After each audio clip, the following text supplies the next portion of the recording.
back, everyone, to another episode of the Traveling Pilates Teacher podcast. Today, I have the pleasure of speaking with Rim. She is the owner of Reform Pilates in Rabat, Morocco. I'm currently sitting in Rabat with Rim as I am her guest teacher while she is out on maternity leave. She has this adorable, sweet little baby girl. So I wish you could see her, but you cannot. But she is, trust us, she is very, very sweet. So if you hear a baby in the background, that is her. It's been truly a pleasure for me to be in Rabat and working in her studio. Welcome, Rim, and thank you for spending some time with me today. Hello, Christy. Thank you very much for having me. It's a real pleasure for me to do this podcast with you today. Yes. And Rim has a very strong, beautiful French accent. That's yes. What we are hearing. But her English is great. But French would be probably, did you say French is your native language? Did you say that? Almost, yes. Almost. But fluent in French. Yes, you are very fluent in French. Christy is not fluent in French. And she is learning that in Rabat, that she's not. It's okay. Excuse my accent, though. No, we love the accent. It's beautiful.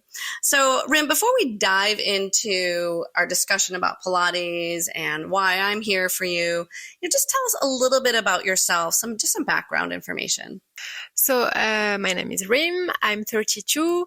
I'm married with a newborn little baby girl. I'm born and been raised in Morocco, and I have studied and worked in France, in Paris. I've been living there for like 11 years. And now I'm living in Morocco, in Rabat. Yes. And this is my first time in Morocco, and I will say it is a beautiful country. It's a little hot here right now because it's July, but it's always hot everywhere in July. But it's just, it's a really welcoming, beautiful, beautiful country. So Thank you for bringing me here, because I don't know in my lifetime if I would have come. Yeah. I don't know if I would have had this experience. So thank you for allowing me to come. So that's very nice of you. So, thank you, Christy. Thank you. All right. So let's dive into Pilates, and that's why we're here. So tell us a little bit about your journey and what led you to establish your own Pilates studio. So becoming a Pilates instructor was a real switch for me. I used to work in investment banking in Paris, as I just said, and I was having a very stressful life, like you can imagine. Back then, I was practicing, of course, when I had the time to. Yes. Like on weekends and sometimes on the week. I think like a lot of people with the COVID pandemic, I decided to change things and have a job I'm actually passionate about. Yes. So that's when I've decided to come back to Morocco after 11 years in Paris and to create Reform Pilates after, of course, getting my license in Paris. Yeah. So my goal was to create a studio that not only focused on physical fitness, but also promoted mental well-being and a strong sense of community. Yes. I love that. I love because I think we're probably why we get along so well. Yeah. Our lives are a little parallel because same situation, corporate stress, working in that environment and getting into something that you're passionate about. It's so nice. Yes, it is so nice. And I think too, when you're passionate about something, it just emulates to everybody. Like everyone sees it, everyone feels it, and they're attracted to that. And they want to come because it's such a positive place. Yeah. So. But I don't know for you, but I think it's actually a good thing to have a corporate background. Yes. It makes you more, structured and I don't know what you think, but for me, it's how I feel about it. Yes. And I think we can relate to, because a lot of your clients are corporate. They're working in that. And we can relate. Yeah. You're 5 minutes late to class because you're running from a meeting and we can relate to that. Yeah. And it's okay. You're here now and, just come in. Yeah, totally. Yeah. Yes. So we can relate versus if we didn't have that background, we maybe wouldn't have that relatableness, but yes. So, wonderful. And really your space is so beautiful. I know Thank you. Yes, it truly is.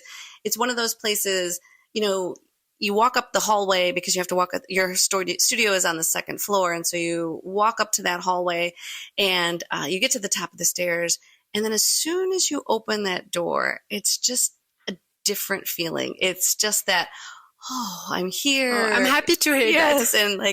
And her machines, they're balanced body machines. They're light green. Yeah. And I've only seen black and I've seen red, but I've never seen light green. So I love green. Actually, it's my favorite color. Okay, yeah. So I was like, okay, why not? I think it's a very peaceful color. It is. You know, especially this light green. It's not a harsh green. Yeah. So I was like, let's try it. Yes. And people love it. So. Yes. And it really blends nicely with the wood. Yeah. It's not a harsh contrast, whereas the black is a little different, but I think the black is normal. I think that's their standard, where I think maybe I have colors of nature actually. Ah, yes. Like the wood with the green, like the trees. Yes. So I think it's very peaceful. It is a very, very peaceful place. And I did a quick video on my Instagram page, The Traveling Pilates Teacher. I looked at the studio and videoed the studio. There's no students in it. So once you're done listening to this podcast, pop over to that page, that Instagram page, The Traveling Pilates Teacher. Check out how beautiful the studio is, how clean the studio is, which is remarkable how clean it is. It's truly a haven for people to come, enjoy Pilates, and forget everything else and just focus on you. So if you're in Morocco visiting, or maybe you live in Morocco, especially in Rabat, you must come take a class at Reform Pilates. You will not regret that decision. Thank you very much. You're welcome to come, all of you. Yes, anyone, please come. Yes, we love it. All right, we just spoke about your space and how wonderful that is. What sets your studio apart from others in the area? Like, are you differentiating your offerings? How do you create that unique experience for your clients?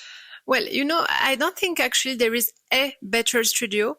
I think there is the appropriate one for each one of us, depending on what you are looking for, depending of the instructor, of his or her teaching style, of the energy of the place, as we just discussed, of its community, etc. So honestly, I don't have something specific which differentiates me from other studio, but I think it's a whole.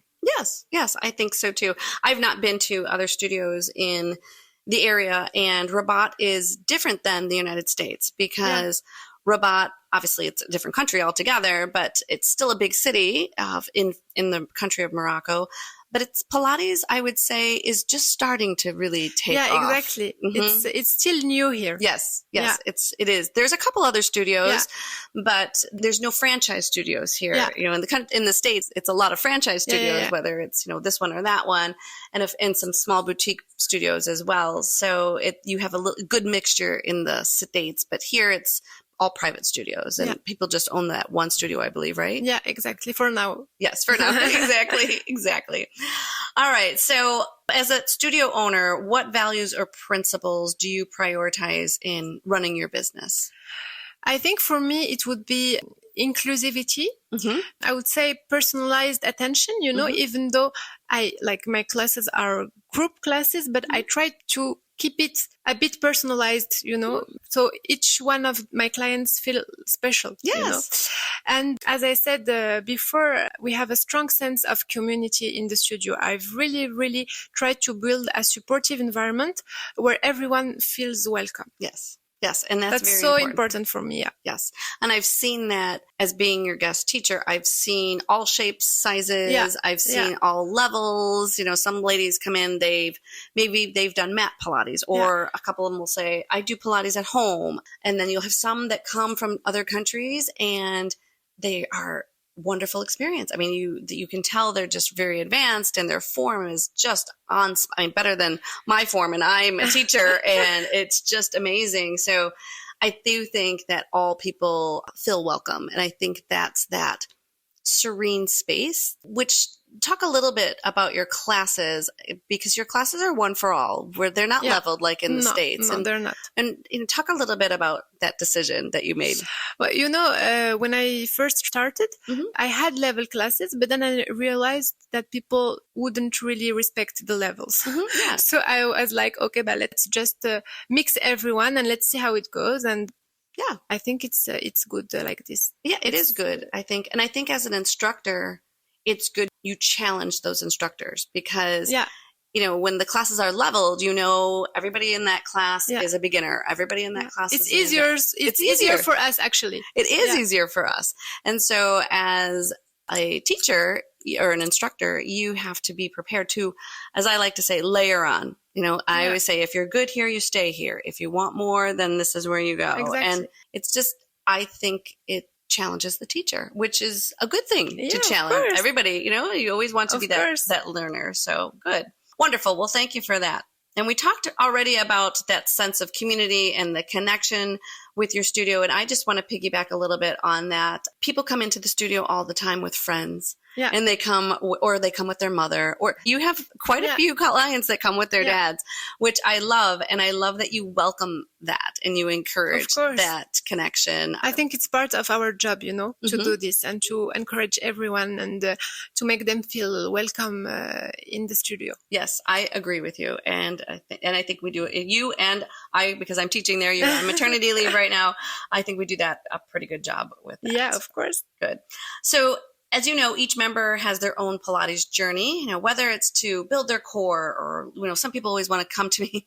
I'm sure you get it too. How do I lose the belly fat? How do I lose the glute fat? Or they want to tone their body, or maybe, we have some too that don't want to lose weight, but they just want to focus on their flexibility and they want to focus on their balance.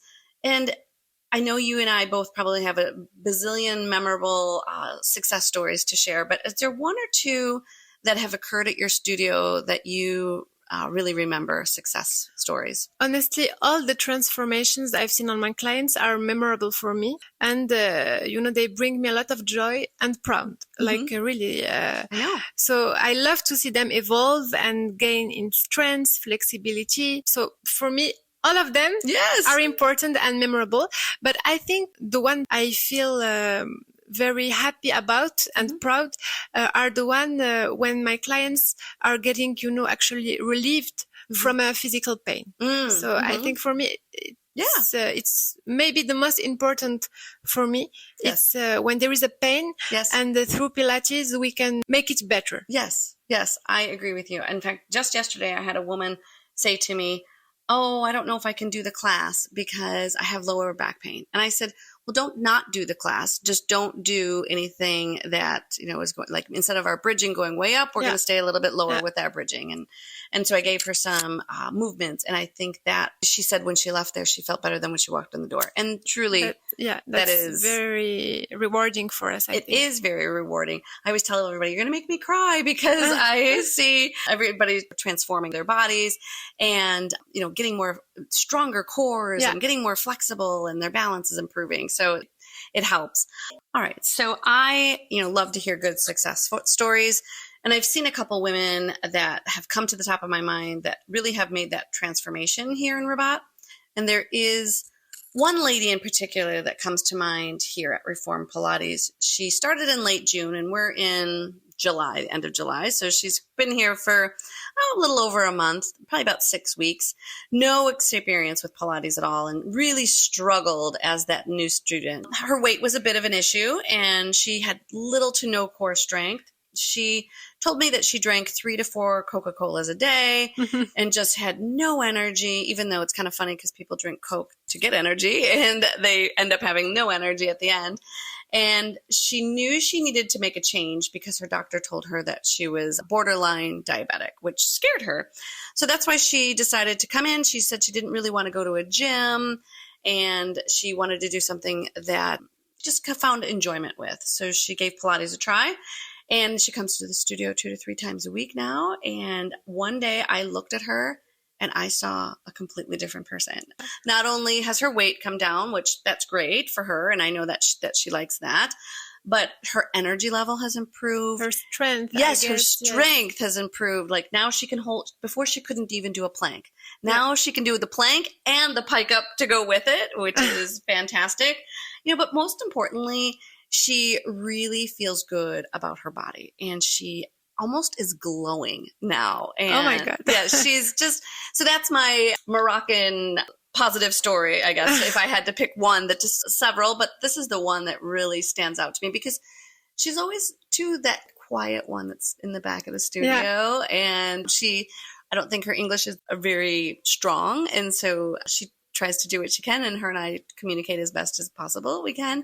But I said to her, I said, "Oh, I noticed the kilos," because in Morocco you say kilos. In the United States we say pounds. The kilos are coming off, and she just smiled. And so that's wonderful. Yeah, so she's really, really doing good. So all right, perfect. So let's just flip that conversation now and talk about what challenges that you've faced as either a small business owner in Pilates or just a small business owner in general in Morocco.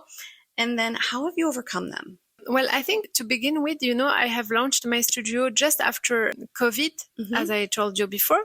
So I think first thing that was very, very challenging for me, it was just to import reformers to Morocco. That must have, because they're from the US. It was not easy. Yeah, that would be. I think that was my first struggle. Well, it took time, but eventually it was How long did it take? I think about 9 months. Wow. For the whole process, like to order them and to have them come and everything. Yeah, because you didn't start, you have 10 reformers in the studio and you didn't start out with all 10. No, I've started with 6 and then I've added 4 more. Okay. And you have 6 with towers and 4 just regular reformers. Okay, exactly. Got it. So I think that was my first challenge, I would say. Yeah. Then I think on a daily basis, what's difficult for me is that I do everything myself. Yeah. I teach, of course, obviously. I handle reservations. I handle payments, accounting. I handle everything with the bank, etc. So I pretty much run my business alone. Yeah. Because, it's in Morocco, it's very hard to find good and well-trained Pilates instructors. So I basically do everything myself. And I think it's my biggest challenge every day at work. Yeah. And I can see that. As your guest teacher, I'm doing everything minus the accounting aspect. Yeah. I don't do that part of it, but I definitely, take the payments and stuff. And it's very different than in the States, because in the States we have a desk person usually, and at least at the franchise ones. I don't know, but not. And the one private studio I taught at too had a desk person, and even that desk person runs the music. And so here, you're running the music. So I always tell the ladies, okay, I'm playing DJ now, and I always tell them, don't hire me as your DJ because I'm not very good at it. And so it's a lot. It's a lot for you. But you make it work. Yeah. I love it. Yeah. You make it work. You know what? It beats going into that corporate job every day. Yeah. Exactly. Any day. Right. That's what I always think about. Because when I think, I'm overwhelmed, or I don't know if I could do this anymore, I just think, okay, do we want to go back to the corporate life, or do we want to do this? And it's always, it's always better. Yes, exactly. So yes. Well, good. Well, I'm glad that all of those 10 reformers arrive eventually. Yes, because without them, you wouldn't have a studio where you're at. But yes, perfect. So let's talk about something too that's a little bit of a challenge as well, and that's competition. Competition is everywhere. It's of course. In every industry, and even in Pilates. And I know you've got a couple other smaller studios as well. I've not been to them, so I can't comment whether they're different or if they're similar. But how do you stay, innovative, and how do you adapt to the evolving needs and preferences of your clients? I try to keep my classes different from one another. Of course, there are some exercises that you repeat, but I try to keep the whole class different and challenging. So what I'm doing is I'm always learning myself new moves, and I try to modify them, adjust them to propose them to my clients after. Yeah, I agree. You've got to stay fresh and stay on top. Yeah. Thank goodness for Instagram. Yeah. That's all I have to say. And all those people that post those Instagram videos, because I try the move first, and if I can do the move, then I'm like, okay, then I can teach this move. Exactly. But I don't know what they did in the 90s before social media, because thank goodness for that. I think they were more creative than we are. Maybe, they had to be, right? They had to be. Yeah. Well, and I think your studio is a contemporary versus a classical. Yes. Obviously we include the classical moves. Yes, of course. Some of them, not all 40. But overall, yes, it's a contemporary. Yeah, and which is great, because, and if you're looking for that classical, you'll still get pieces of it. Yeah. But the contemporary allows you to do a little bit more with the body. Yeah. How far can you push the body? And obviously you have those clients that are very advanced and really want to be pushed. And then you've got some that have just sat down on the reformer for the first time. And again, we talk about that layering on and how you can make it more harder for those that want it harder, and a little bit softer for those that want it softer. So good. So you not only own the studio, but you also teach Pilates, which we've talked about. What advice would you give to clients that aspire to become a Pilates teacher? I think my main advice would be to tell them, do not try to copy paste what others do, but just try to to find your own teaching style and honestly just be passionate about it, because when you are, it's so easy to do. Yes, it is. You got to find that your own style. I 100% agree with you. So again, I am that guest teacher at your studio, like we've discussed a few times. Before me, though, you did have a woman named Rena, and she's on our podcast before as well. She was from Australia. Why, Rim, hire international Pilates teachers versus local ladies? So, as I said before, since reformer Pilates is not very common yet in Morocco, it's very hard to find good certified and well-trained instructor. Like, it's really a struggle. So I had the chance to find two wonderful international teachers to replace me at the studio when I was in maternity leave, and Christy is one of them. Oh, well, yes. And it's been nothing but a pleasure. So Thank you very much. Rim started me on this wonderful journey of traveling the world and teaching Pilates. Yeah, and I think it's the beginning of many more to come. Yes. I plan on coming back to Rabat. Yeah, you're welcome here anytime. When Rim needs a vacation, and, when you're a young family, you need those times. So I plan on coming back. So good. So talk to me a little bit about the process of hiring international Pilates teachers. Start from the beginning. Like, how did you even make that initial connection? So as I said, I was thinking about hiring an international Pilates teacher because I couldn't find someone in Morocco. So I just started looking, in the social medias. Thank God. Yes, once again for them. Yes, exactly. And then when I had when I spotted few names and profiles I liked, I've conducted a lot of interviews until I found my two amazing teachers with whom I had a great feeling, during the interviews. It was not easy to take the decisions long distance, because you never really know. You don't really actually meet people face to face. So it was a bit challenging, but I've just trust my feeling and thank God I got lucky. Yes, you did get. I think you got lucky, but yeah. Yes, I did. And vice versa for me. We spoke in January, and I didn't come until May, the beginning of May, and. I kept telling people I was going to Morocco, and they thought I was going to Monaco, and they thought, "Oh, you're going to love Monaco," and I'm like, "I'm not going there. I'm going to Morocco." And then it changed where they've never been there and they don't know much about it, and so people were. Well, why are you going there? Why aren't you just staying in Chicago? Are you crazy? Yeah. A little bit, because I'm not Muslim and it is a Muslim country. Yeah. But for me, it's been a wonderful experience. And I also felt, too, being on the other side of that conversation, that we did have that good connection. Like, I just got this, I can trust this woman, me too. I'm not going to go there and to danger or, because you just don't know what you're walking into these days. The world is crazy. Every country is crazy. Doesn't matter if you're in the United States, Morocco, wherever.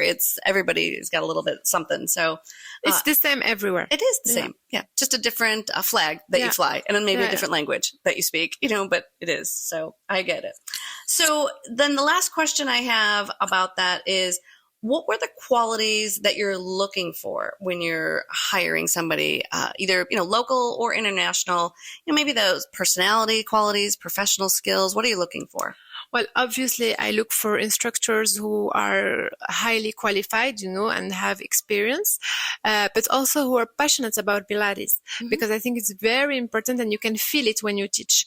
I also look for someone with good communication skills, and I also value a lot, the vibe, the energy, the positive attitude. I think it's, once again, when you teach, you can feel all of that. Yes, I agree. I don't own a studio, and I'm not sure I'm going to ever own a studio. It's not really on my game plan, but you never know what life will take you.